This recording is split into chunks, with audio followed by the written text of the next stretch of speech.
Uh, just honesty and kindness. Some things that society forgot. Kindness is everything. It's leadership, right? And kindness starts with hello. Kindness is free. So, How do you propagate kindness and all these values into who you are today? empathy. It's led me to be a human being that has empathy to hurt for others. So many children out there that have less than me, and making sure that they have equal health care. I was born with a rare disease, so I have great health care in America. I'm not supposed to be alive right now, and I am because of the advancements. I look at other countries where girls with my disease are not living past 9, 10 years old. One, because they're girls, so the gender inequality really bothers me in that part.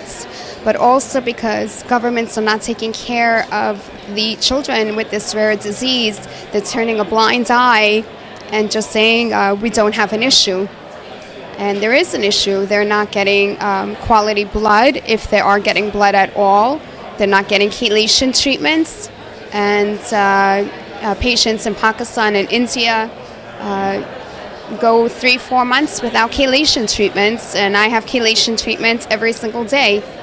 So I see where I am in life, an adult in society, successful, functioning, mother, my profession that I love.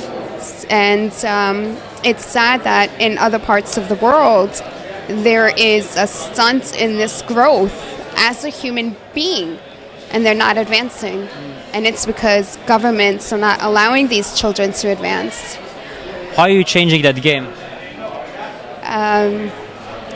Definitely not single-handedly. I have a team of people that are leaders, and we're going into these countries and speaking to governments and Ministry of Health and administrators and doctors.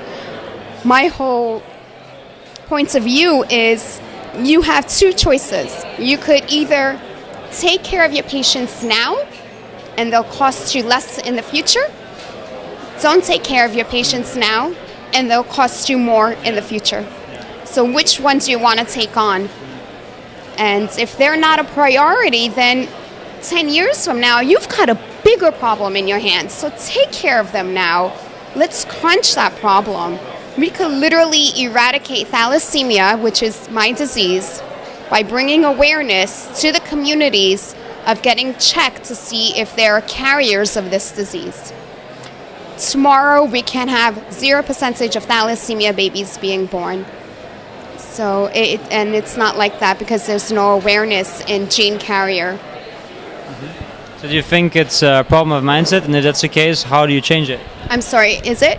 If it's a problem of mindset, and if yes, how do you change it?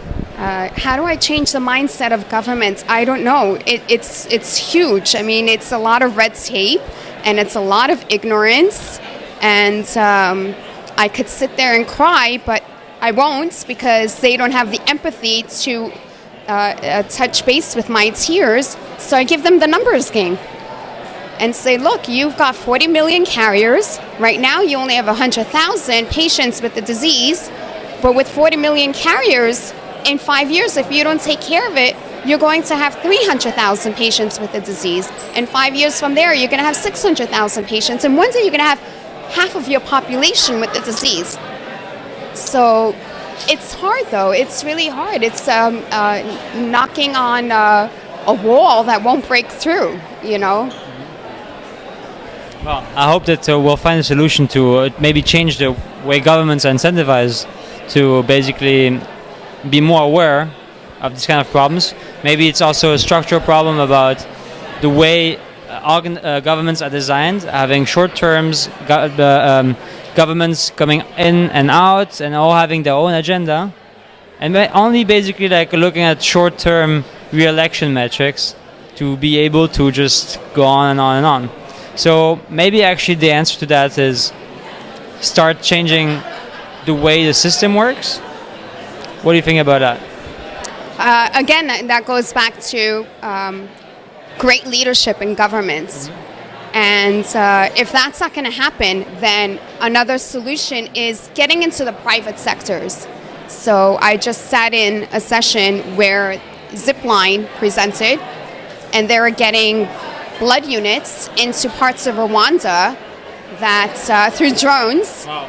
That was untouchable, unreachable.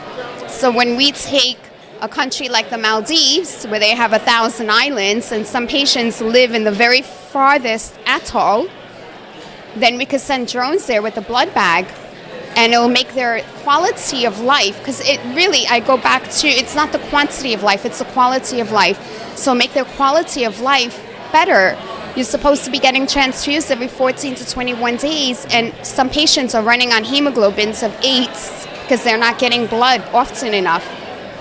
So that's causing liver issues, heart issues, a whole slew of other problems and secondary diseases. So it's private and public partnerships. So I'm going to sit with this founder of Zipline, and he had no idea there was a blood disease like thalassemia, my disease, and it is the fastest growing genetic blood disease in the world. So unfortunately, it's not going away, and I wish I could say in 5 years we're going to eradicate thalassemia. It's not. Countries like China, where in the poorest provinces, there's no awareness of genetic testing. So at least with this private partnership, hopefully we'll be able to get the blood units to these patients quicker, within half an hour. Mm-hmm. Is it curable? No, it's not. Okay. It's not curable. But it's a mindset as well. I truly believe in don't play victim to your disease. It's hard to say that, though, in third world countries. Like, I could say that as where I am in a first world country with a proper government, correct? And it's a mindset, because I know the techniques of really putting it out of my mind and just forging going forward. How can people help? Goodness. Talk about it. Open up that dialogue. I could say, of course, funding. Funding does everything, but awareness for me is a huge part as well. And interviews like this, journalists writing about it, documentaries, just bring a whole awareness to it. Great, I hope this helps. I hope so too. Thanks, Maria. Thank you so much. I have also a little gift for you.